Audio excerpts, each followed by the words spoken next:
14 वर्ष तक क्यों नहीं सोए लक्ष्मण। मित्रों, लक्ष्मण जी के अपने बड़े भ्राता श्री प्रभु श्री राम के प्रति सेवा भाव से आप तो सभी परिचित हैं, परंतु क्या आप जानते हैं कि श्री राम जी के साथ रहते हुए 14 वर्षीय वनवास के दौरान लक्ष्मण जी एक भी दिन नहीं सोए थे। आखिर ऐसा क्यों, आइए जानते हैं। दोस्तों, पौराणिक कथाओं के अनुसार एक बार प्रभु श्री राम से भेंट करने के लिए अगस्त्य मुनि अयोध्या पधारे थे। उन्होंने प्रभु श्री राम से भेंट की और साथ में लक्ष्मण जी भी उपस्थित थे। उनकी आपस में बातचीत के दौरान लंका युद्ध का प्रसंग छिड़ गया। राम जी ने रावण और कुंभकर्ण के वध की सारी गतिविधियां बताई और भ्राता लक्ष्मण द्वारा इंद्रजीत और अतिकाय जैसे वीर असुरों के वध के संबंध में भी चर्चा की। चर्चा के दौरान ही अगस्त्य मुनि ने कहा कि इसमें कोई भी शंका की बात नहीं है कि रावण और कुंभकर्ण बहुत बड़े योद्धा थे, परंतु इन सब में सबसे अधिक और सबसे बड़ा वीर योद्धा था इंद्रजीत। एकमात्र वही ऐसा योद्धा था जिसने स्वर्ग लोक में आकर देवराज इंद्र के साथ वीरतापूर्वक युद्ध किया था और जीतकर उन्हें बंदी बना लिया था। वह देवराज को तब तक बंदी बनाए रखा जब तक स्वयं ब्रह्मा जी ने जाकर देवराज को दान में नहीं मांग लिया। वैसे तो लंका युद्ध में एक से बढ़कर एक योद्धा थे, परंतु सिवाय लक्ष्मण जी के कोई भी ऐसा व्यक्ति नहीं था जो इंद्रजीत को युद्ध में हरा सके।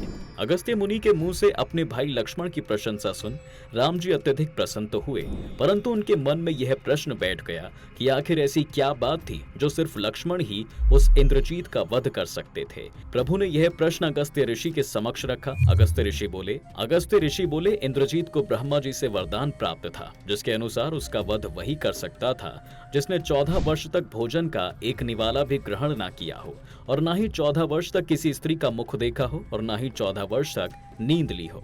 यह सुनकर प्रभु श्री राम आश्चर्यचकित हो गए। वे बोले, मैं तो वनवास काल के दौरान प्रतिदिन लक्ष्मण को भोजन देता था, परंतु ऐसा कैसे हो सकता है कि उन्होंने 14 वर्ष तक भोजन ही ना किया हो। इसके अलावा मेरे और लक्ष्मण के साथ सीता भी वनवास पर गई थी, तो फिर ये कैसे संभव है कि लक्ष्मण ने किसी स्त्री का मुख ना देखा हो तथा अलग कुटिया होने के बावजूद भी लक्ष्मण 14 वर्ष तक नहीं सोए। यह सब कैसे संभव है। इस पर अगस्त्य मुनि मुस्कुराए और लक्ष्मण से बोले कि बताइए प्रभु को यह सब कैसे संभव हुआ। लक्ष्मण जी ने दोस्तों जवाब देते हुए कहा, भैया, वनवास की पहली रात्रि के दौरान जब नींद के रूप में देवी निद्रा का आगमन हुआ तो मैंने उन्हें प्रणाम किया और उनसे प्रार्थना की कि 14 साल तक उन्हें नींद नहीं परेशान करे, ताकि वे अपने बड़े भ्राता प्रभु श्री राम और माता सीता की दिन रात सेवा कर सकें तथा जब वे दोनों सो जाएं तब उनकी रखवाली कर सकें। निद्रा देवी मेरी बात मान गई, परंतु उन्होंने कहा कि आपके हिस्से की नींद किसी न किसी को तो लेनी ही पड़ेगी। इस पर मैंने निद्रा देवी से अयोध्या में उर्मिला के पास जाने की प्रार्थना की।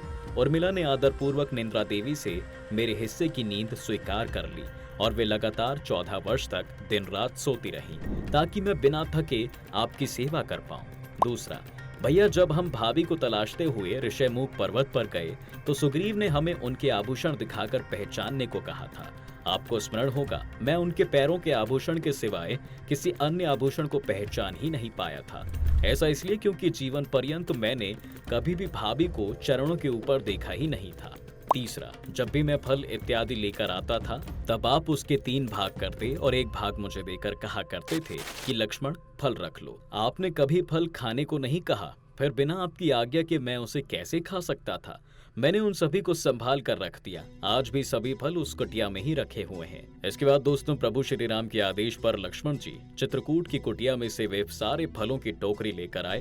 टोकरी आने पर फलों की गिनती शुरू हुई तो उसमें 7 दिन के लक्ष्मण जी के हिस्से के फल गायब थे। इस पर प्रभु श्री राम ने कहा कि इसका मतलब है लक्ष्मण, 7 दिन तुमने आहार ग्रहण किया था। इस पर लक्ष्मण जी बोले, भैया, आप भूल रहे हैं, इन 7 दिनों में भोजन आया ही नहीं था। इन 7 दिनों में हम बिना भोजन के ही रहे थे। इनमें सबसे पहला दिन था जब पिताजी के स्वर्ग सिधारने की खबर हमें मिली थी। दूसरा दिन वह था जिस दिन दुष्ट रावण छल के माध्यम से माता सीता का हरण करके ले गया था। तीसरा दिन वह था जिस दिन हम समुद्र की साधना कर हम उससे राह की मांग कर रहे थे। चौथा दिन वह था जिस दिन मुझे शक्ति लगी थी और मैं बेहोशी की हालत में पूरे दिन डला हुआ था। 5वां दिन वह था जब इंद्रजीत ने मायावी सीता का सिर धड़ से अलग कर दिया था, जिस हम दोनों शोक में थे। 6वां दिन वह जब आप इंद्रजीत के नागपाश में बंद कर दिन भर अचेत रहे। अंतिम यानी कि 7वां दिन वह था जिस दिन आपने अपने पराक्रम से उस दुष्ट रावण का वध किया था। यही वह 7 दिन थे जिसमें हमें अपनी ही सुध नहीं थी तो भोजन ही कहां से करते।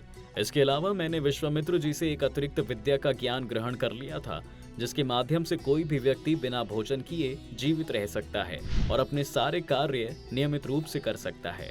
तो दोस्तों, आज की इस वीडियो में बस इतना ही। अगर आपको यह वीडियो पसंद आया है तो कमेंट में जय श्री राम लिखना बिल्कुल ना भूलें। धन्यवाद।